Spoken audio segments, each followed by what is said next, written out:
eu aprendi uma música, e o nome dessa música é Ambição. Eu queria passar ela hoje, mas eu não passei, porque o único vídeo dessa música que eu consegui, ele tem 16 minutos. Aí fica ruim, né? Fica muito longo. Mas é muito interessante porque essa música vai falar assim, ó, que a minha grande ambição nesse mundo é agradar o coração do Senhor e fazer o coração dele, ou fazer o Senhor conhecido.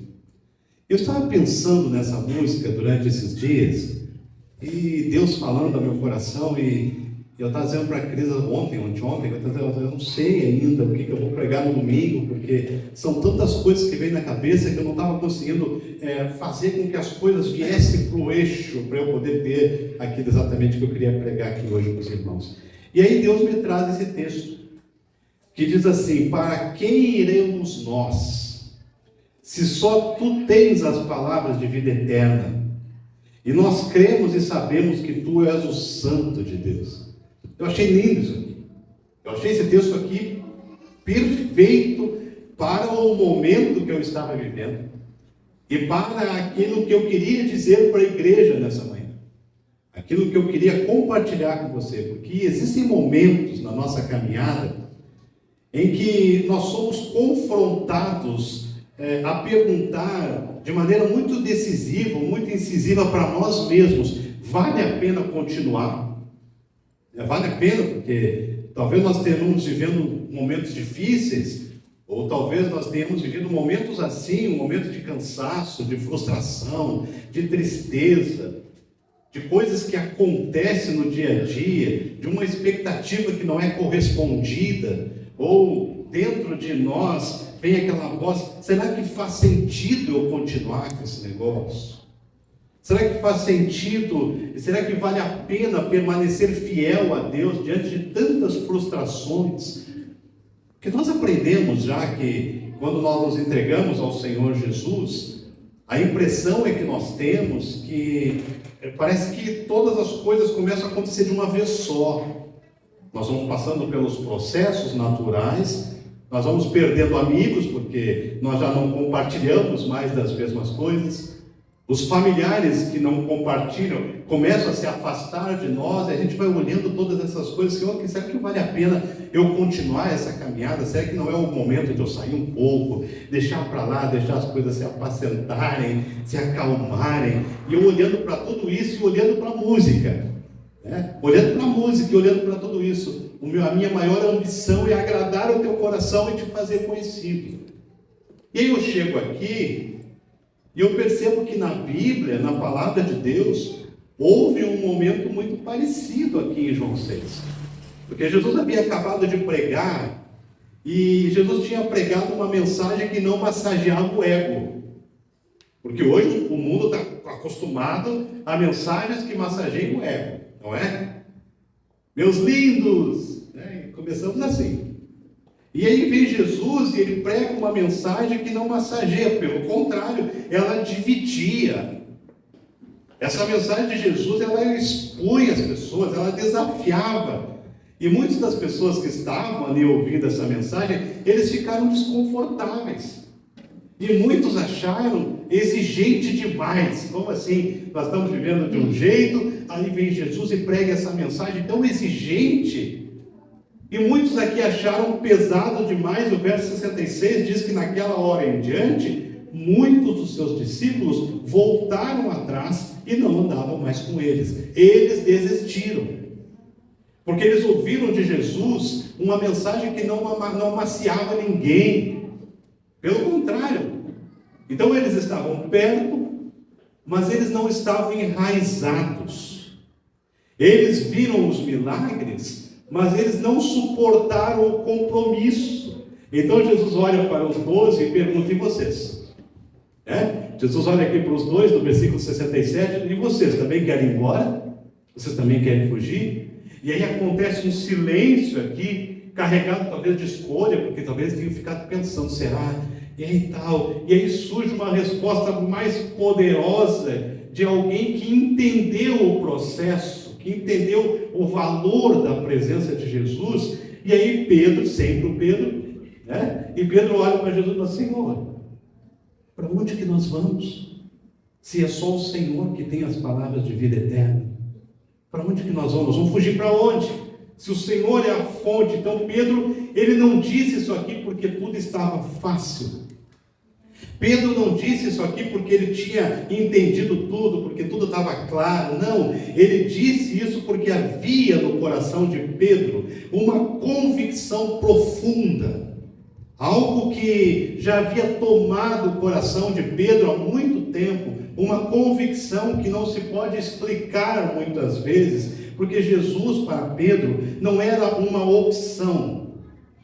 Jesus para Pedro era a única verdade. Então ele olha para Jesus: Senhor, mas eu vou para onde? Se é só o Senhor que tem a vida eterna, se eu encontro a vida eterna só em Ti. E essa aqui não é só uma frase bonita, ela é uma declaração para um tempo onde tantos estão frios. Essa aqui é uma declaração para o nosso tempo, onde a igreja tem se esfriado. A igreja do Senhor tem se distanciado, tem se desmotivado, tem se perdido no meio do caminho. Então hoje essa mensagem é um chamado, não para assistir, mas para dar uma resposta. Como que nós estamos com o Senhor? Porque tem uma pergunta muito séria aqui que ecoa sobre nós: vocês vão continuar? Vocês ainda estão comigo? Jesus dizendo para os discípulos. Eu imagino Jesus dizendo para nós. Se Jesus chegasse aqui na frente hoje e dissesse para nós: vocês vão continuar, vocês estão comigo. E eu creio que hoje Deus, Ele quer levantar uma igreja que responda não com dúvidas. Ele quer levantar uma igreja que responda a essa pergunta dele com convicção: Senhor, eu não sou nada sem o Senhor. É isso que Deus está procurando. E é por isso que essa será a minha grande ambição, como diz a Bíblia, como diz a música: conhecer o teu coração e te fazer conhecido. E a primeira coisa que ele vai nos ensinar aqui, que a decisão de não se distrair da voz de Deus é sua. É sua, irmão, e minha. Porque quando Jesus pergunta aos discípulos: vocês também querem ir embora? Ele está aqui testando não o conhecimento dos discípulos. Ele está testando aqui não a motivação dos discípulos, mas o que Jesus está testando aqui com essa pergunta é onde que estão as prioridades dos discípulos. Vocês vão continuar comigo? E a resposta de Pedro é essa que você já ouviu: não temos para onde ir, não temos. Isso aqui revela alguém que tomou uma decisão, que talvez muitas vezes a gente não toma. Você olha para Pedro e você vai ver que ele consegue tomar uma decisão que surge de uma firmeza espiritual, que não nasce de conveniências, uma firmeza espiritual que nasce de um coração convicto de que não tem para onde ir, que ninguém mais pode oferecer aquilo que o Senhor está oferecendo. Então, meus irmãos, ao longo da Bíblia nós vemos um padrão. Você quer saber qual é o padrão? Você vai ver ao longo da Bíblia que o povo nunca abandonou Deus de uma vez só. Você não vai ver isso na Bíblia. O povo de Israel estava andando com Deus ontem e hoje se desviou do Senhor. Você não vê isso. Você vê eles se afastando aos poucos.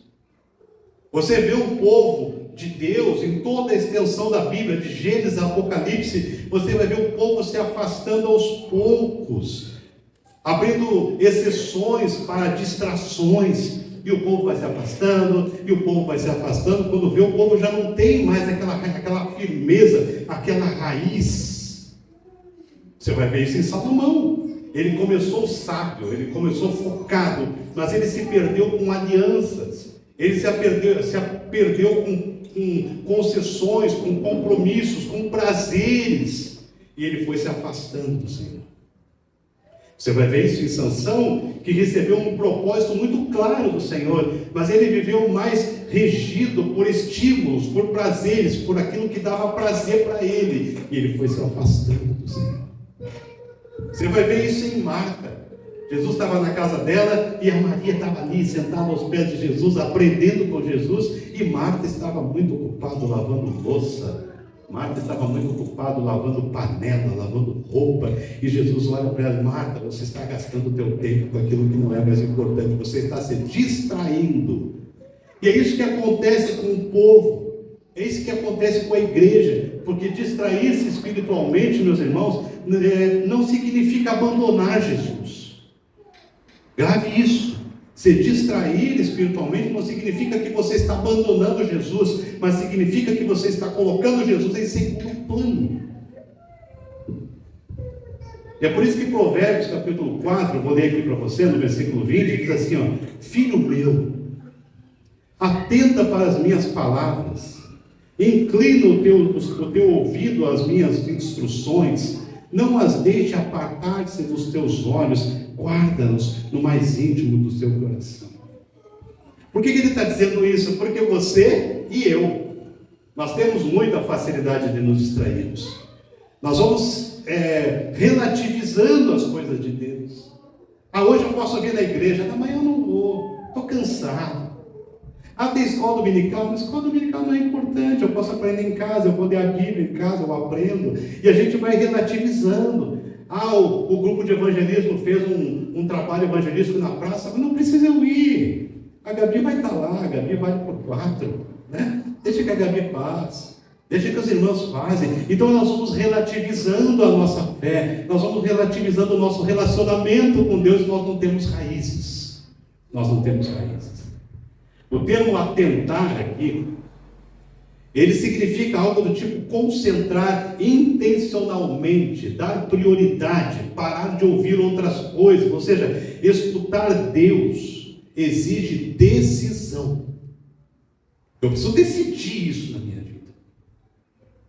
Mas eu quero vir para a igreja porque eu quero ver as maravilhas do Senhor. Ótimo, você vai ver as maravilhas do Senhor, mas eu quero te atentar para uma coisa. Quando Jesus estava lá no cenáculo com os discípulos, quando os discípulos estavam no cenáculo, houve o Pentecostes, lembra disso? Vieram línguas como línguas de fogo do céu, e elas desceram, e as pessoas que estavam ali, que falavam línguas diferentes, as pessoas que estavam ali começaram a falar, ou a entender na sua própria língua. Então, se tivesse um alemão e um japonês, eles iam conversar nas suas línguas, mas eles iam se entender. É o que estava acontecendo lá. Foi um milagre isso ou não foi? Foi um milagre maravilhoso, eu queria estar ali. Mas depois que isso aconteceu, sabe o que houve? Depois que pararam as línguas de fogo cair do céu, acabou o milagre. Cada um foi para a sua casa e ficaram do mesmo jeito.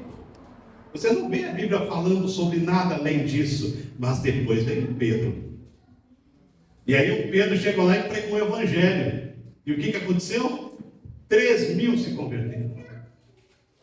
E depois Pedro veio de novo e pregou o Evangelho mais uma vez, 5.000 se converteram. Então a igreja primitiva já começa com 8.000 membros. Por que isso aconteceu? Porque o que muda a vida da gente não são os milagres. O que muda a vida da gente não é o arrepio na pele. O que muda a vida da gente não é aquela emoção que você sente na hora de um louvor, quando o técnico de som coloca todo o volume e os músicos começam a tocar e gritar e cantar e você pula e dança. Não é isso que muda a vida da gente. O que muda a vida da gente é o Evangelho. O Evangelho é o poder de Deus. Ouvir a voz de Deus é marca de relacionamento. De relacionamento. Se eu estou dentro de um mercado e eu ouço a voz da minha esposa, ela pode estar longe, eu sei que é ela.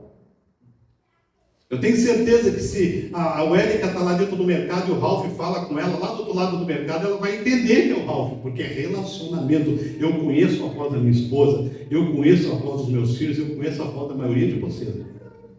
Porque é relacionamento. As minhas ovelhas ouvem a minha voz e eu as conheço e elas me... Isso é relacionamento. Irmãos, nós não seguimos Jesus porque o caminho é fácil, porque não é. Não é fácil, mas nós seguimos Jesus porque nós reconhecemos a voz do pastor. Nós reconhecemos. Então, seguir Jesus sem ouvir, seguir sem ouvir, é ativismo religioso. Quer dizer, eu venho para a igreja, o pastor pregou, eu nem vou fazer essa pergunta agora, mas Eu fico às vezes tentado de perguntar o que eu preguei semana passada, né? Porque às vezes a gente não lembra. Eu sei que o pessoal dos pequenos grupos se lembra porque eles estudam durante a semana. Mas a maioria não lembra. Por quê? Porque seguir sem ouvir é ativismo religioso. Alguém disse que eu tenho que vir na igreja. Então eu venho. Alguém disse que eu tenho que vir, eu venho. Agora, eu venho. Não me peça que eu cante, não me peça que eu preste atenção, não me peça que eu continue acordado. Mas eu vim. Isso é ativismo religioso. Agora, ouvir e seguir, eu ouço e eu sigo. Isso é discipulado. Isso é andar com Jesus, isso é ter raiz. Você já viu aquelas árvores? Lá em Gramado, Rio Grande do Sul, tem um parque que é chamado Parque da... o Parque da Árvore Grande, ou da Figueira Grande, alguma coisa assim. É uma árvore que precisa de 10 pessoas para poder abraçar aquela árvore. Muito larga assim. E ela é muito alta. É tipo uma sequoia, né? Que você olha assim, você não vê o fim daquela árvore. E uma vez eu fui lá, eu fiquei pensando como é que são as raízes dessa árvore. Sabe, alguém já disse que mais da metade do tamanho da árvore são as raízes que estão embaixo dela. E o que falta às vezes para nós cristãos, para você e para mim, é esse tipo de raiz. Porque quando tem raiz, a gente pode balançar para um lado, a gente pode balançar para o outro, a gente pode ter uma tristeza aqui, uma angústia ali, uma decepção mais ali, mas a gente dá uma balançada, mas a gente volta para o lugar. Sabe por quê? Porque nós temos raiz. O que Jesus está buscando, o que Deus está buscando, são pessoas, homens e mulheres, que tenham raiz no Evangelho, que amem a Deus acima de tudo e que mesmo que tenham frustrações, entendam que o nosso único caminho é Jesus. Para onde irei eu se só tu tens as palavras de vida eterna? Eu vou para onde? Vou fazer o quê? Eu vou desistir da vida porque a opção nossa é o inferno. Ou nós andamos com Deus, ou nós andamos sem Deus. Andar sem Deus é ir para o inferno. Então a segunda coisa que a gente aprende aqui é que a transformação na nossa vida, na sua vida, na minha, a transformação ela nasce da presença de Deus em nós. Eu não posso ser transformado se Deus não está comigo. Se antes nós aprendemos que ouvir a voz de Deus exige decisão, então agora nós aprendemos que o resultado dessa decisão é transformação. Porque nós dizemos sempre, né? A gente fala assim, ó, venham como está. Você já falou isso para alguém? Eu já falei para muita gente. Ah, pastor, mas eu não posso ir para a igreja porque eu fumo. Ah, eu não posso ir para a igreja porque eu bebo. Vem como você está. Agora, depois que Jesus entra na sua vida, precisa haver transformação. É o que nós chamamos de processo de santificação. Nós vamos nos tornando melhores. E quando a palavra Pedro fala, tu tens as palavras de vida eterna, ele não está aqui apenas reconhecendo que Jesus ensina, mas ele está reconhecendo que as palavras de Jesus têm poder para mudar aquele que escuta. É isso que acontece. Porque a palavra aqui no original não é existência biológica, é vida plena, vida eterna, vida com propósito. Ou seja, estar com Cristo não apenas informa, mas transforma. Eu já vi isso. Você não viu? Tanta gente aí que estava lá no mundo perdido, que alguns passaram, isso aí não tem mais jeito, ele vem para Jesus. Olha o que Jesus fez com a gente, olha o que fez com a Júlia. Você transformou a Júlia. Deus, ele transforma, porque a informação, eu decidi escutar Jesus, eu decidi andar com Jesus, me transforma. Então, se hoje eu sou a mesma coisa que eu era antes de conhecer Jesus, está faltando alguma coisa na minha vida. Está faltando. Porque o Evangelho não só muda a nossa conduta, mas o Evangelho muda o nosso coração. Ele muda aqui dentro. Quem tem raiz é transformado por Jesus. Tem coisas que eu olho para trás hoje, eu não sei você, mas para mim a vida parece que é feita de ciclos, né? Eu fico olhando os ciclos da minha vida. Eu já fui bancário, eu já fui fotógrafo, já fiz muita coisa na minha vida. Parece que cada uma dessas coisas são fases, que se eu escrevesse um livro hoje, eu poderia escrever uma trilogia da minha vida. E eu fico pensando que coisas que eu olho para trás e que eu fazia antes de conhecer Jesus, que eu fico pensando como é que eu podia fazer aquele tipo de coisa. Porque eu olho para trás, porque o que Jesus promove em nós é uma coisa que no original da Bíblia, eu não gosto de ficar falando isso, mas só para vocês entenderem, eu acho que esse aqui é bom que você saiba. A palavra usada para transformação na Bíblia é uma palavra chamada metamorfó. Você lembra o que disso? Qual a palavra em português você lembra? Metamorfose, mudança. É a mesma mudança que acontece na lagarta se transformar em borboleta.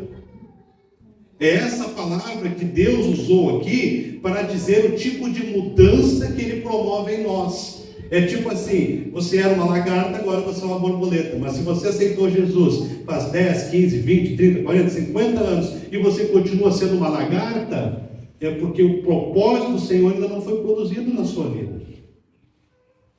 Nós não podemos ser o complexo de Gabriela. Eu nasci assim, eu cresci assim, eu vou ser sempre assim, eu sou mesmo assim. Não, eu era assim, agora eu quero ser diferente. Agora a gente não se culpa muito por isso, porque esse processo de metamorfose é um processo delicado, é um processo que dói, é um processo lento às vezes. Porque pensa, você é uma lagarta, daqui a pouco você é uma borboleta. Então isso aqui é a natureza sendo renovada, é a natureza sendo transformada. Antes de me converter, eu via coisas na televisão que hoje eu não vejo mais.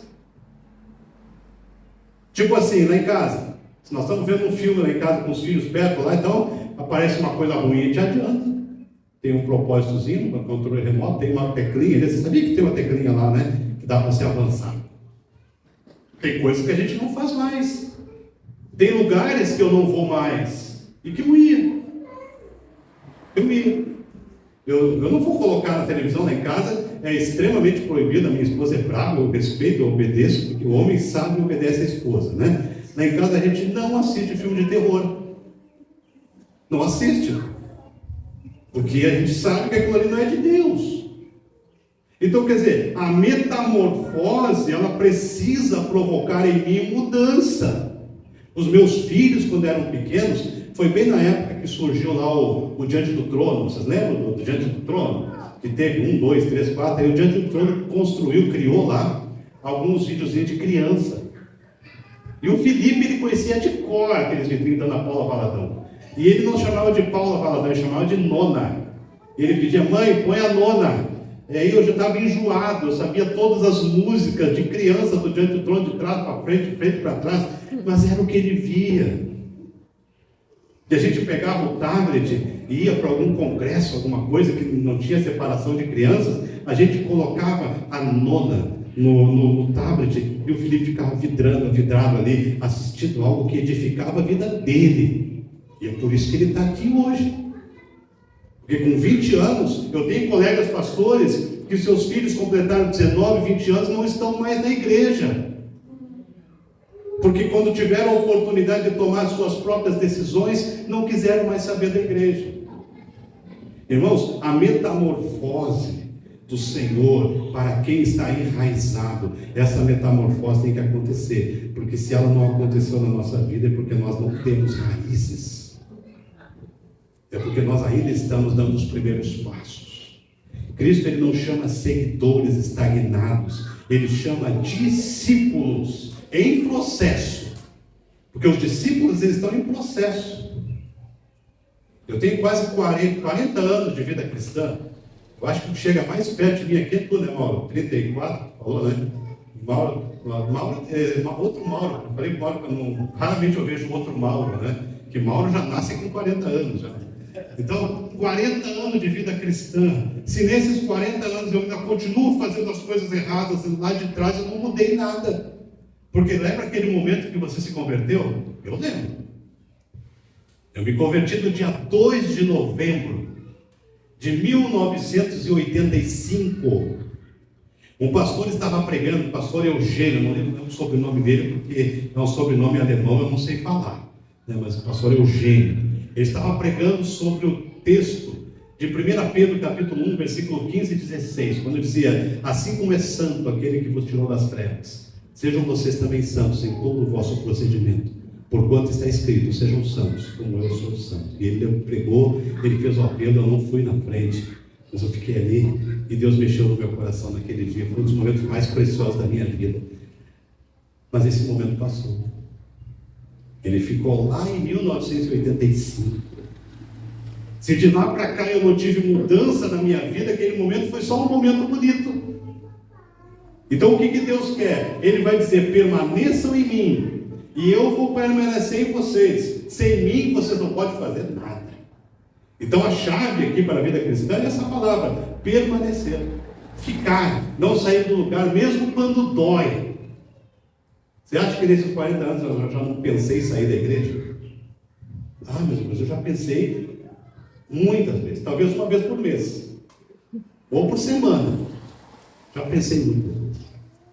Mas aí eu olho para esse texto, o versículo de Pedro, para onde eu vou, se só tu tens as palavras de vida eterna?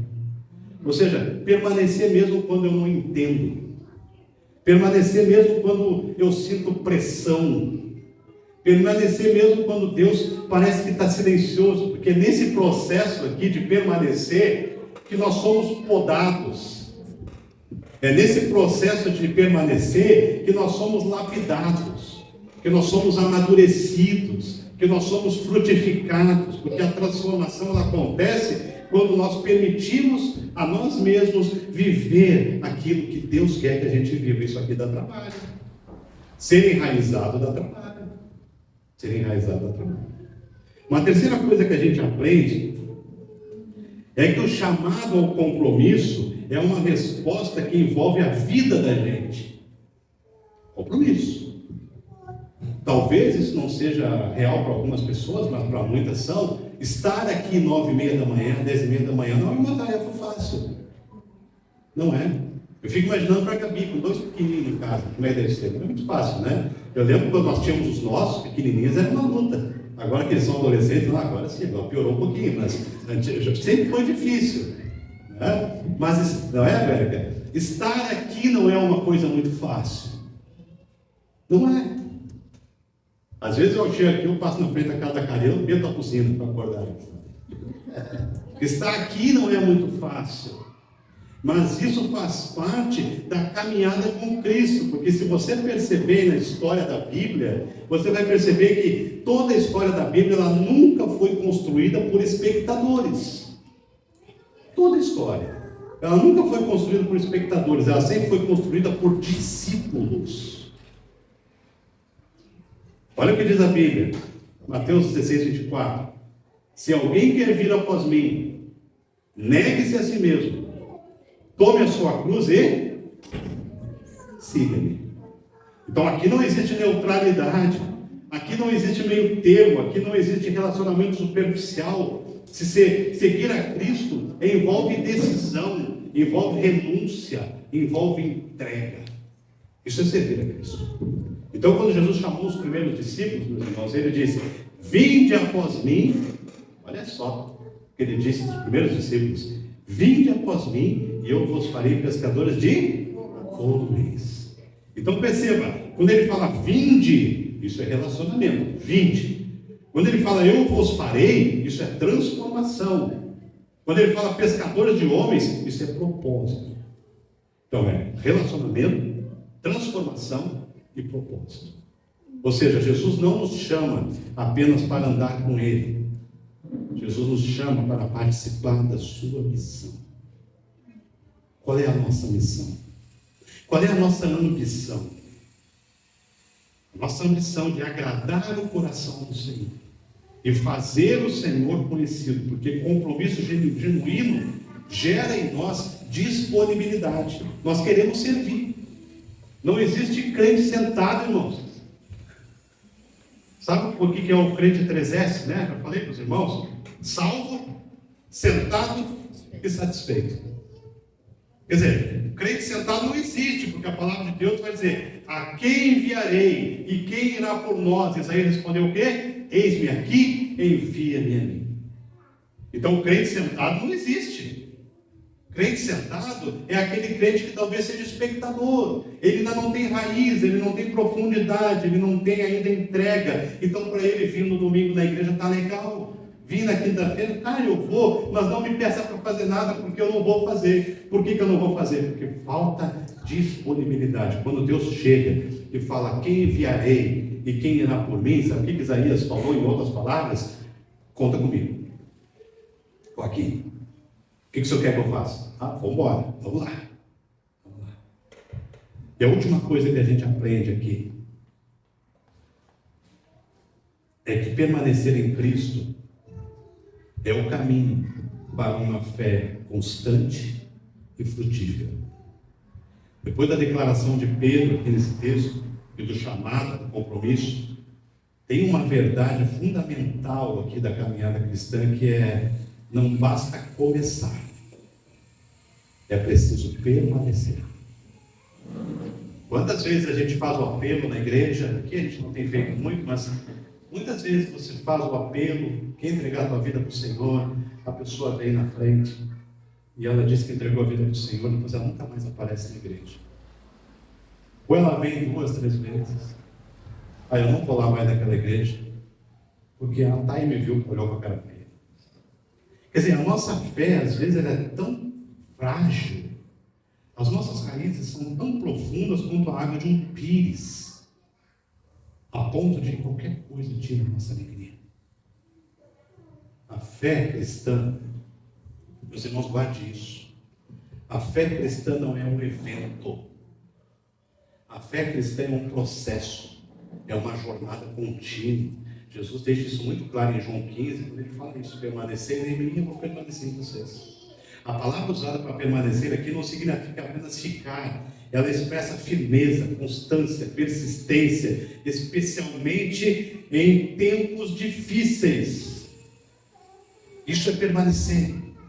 Quer dizer, eu sou casado há 24 anos. 24 anos, eu conheço essa pessoa há 26 anos.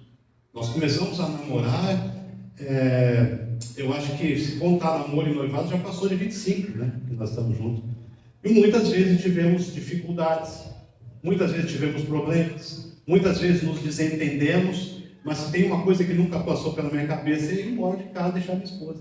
Por quê? Porque isso é permanecer.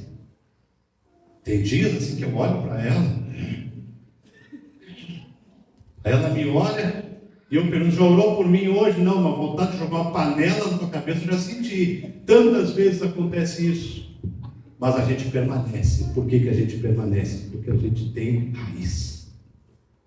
Na igreja é a mesma coisa. Se permaneceres em mim e as minhas palavras permanecerem em vocês, pedireis o que quiserdes e vos será feito. Então essa é a promessa. Irmão, qual é o desafio nosso nessa manhã? Vamos ter raiz. Mas raiz profunda mesmo. E a raiz profunda exige de mim e de você a convicção do que Deus quer que a gente faça. A convicção do projeto de Deus para nós, que não é ficar aqui sentado nessas cadeirinhas confortáveis todo domingo. É também. Mas não é só isso. Deus quer que você ganhe o seu vizinho. Deus quer que você ganhe os seus amigos. Deus quer que você ganhe as pessoas que entrarem em contato com você todo dia, pregar o evangelho, trazer gente nova para a igreja. Por quê? Porque é isso que Deus quer da gente. É isso que Deus quer, é isso que a gente tem que fazer. Então isso significa ter raiz profunda, porque é uma promessa para os que permanecem. Quer saber qual é a promessa? Ser fiel até a morte. Eu vou te dar a coroa da vida. Apocalipse, capítulo 2, versículo 10. Então esse é um chamado para a gente. Esse é o nosso chamado, ter raiz no Senhor. Agradar o coração do Senhor. Essa é a nossa missão. A gente acorda de manhã, qual é a tua ambição? Talvez alguns vão dizer: a minha ambição é ficar rico, a minha ambição é trocar de carro, a minha ambição é comprar uma casa. Mas a nossa ambição como servos do Senhor, a nossa missão é agradar o coração do Senhor. Porque daí, depois disso, tudo vai se ajustar, tudo vai se arrumar. Mas eu sou transformado, você é transformada.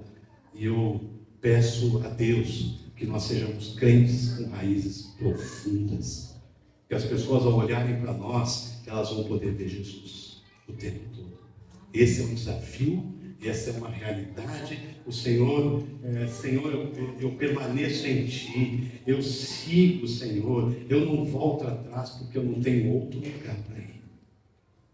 Senhor, eu não vou desistir do Senhor, eu não vou vacilar na minha fé, eu vou promover mudanças na minha vida, eu vou participar dessa metamorfose aí, porque eu não sei viver sem o Senhor. Se você vê uma lagarta, você vai procurar no YouTube lá um vídeo do processo de transformação da lagarta na borboleta. Se você acompanha aquilo ali, você imagina que deve doer. Deve ser doloroso aquele negócio ali. Deve ser doloroso. Mas se a borboleta ela não fizer aquele processo, ela vai ser uma lagarta para a vida toda. E nós a mesma coisa. Só que tem coisas que só nós podemos fazer. Deixa eu contar para você uma coisa. Quando eu era criança, era costume no meu bairro as famílias criarem galinhas. Era costume. Toda família criava galinha, de vez em quando alguma tinha que falecer para a gente poder fazer uma galinhada, enfim, mas ela criava galinha. E uma vez eu lembro que meus pais colocaram uma galinha para chocar. Não sei se você já viu uma galinha chocando, ela fica sentada em cima dos ovinhos, depois de um certo tempo os ovinhos começam a se quebrar e os pintinhos saem, e você dobra a quantidade de galinhada ali que vai encher o galinheiro. Né? Só que teve um dia que eu era criança, e eu vi os pintinhos saírem, e eu vi que um ali estava dando picada e não saía. E eu pensei, não, eu vou dar uma forcinha para esse pintinho, porque tadinho, né? Todos já nasceram, eu vou ajudar esse aí. Fui lá, peguei o ovo, né, e tirei a casca. Tirei o pintinho para fora. O que você acha que aconteceu? Morreu. Por que ele morreu? Porque na hora que eu tirei a casca, eu devo ter arrebentado algum vaso sanguíneo do pintinho ali, e ele morreu. E daí eu aprendi uma lição que me acompanha desde então, que tem coisas que por mais que doam, ninguém pode fazer por mim.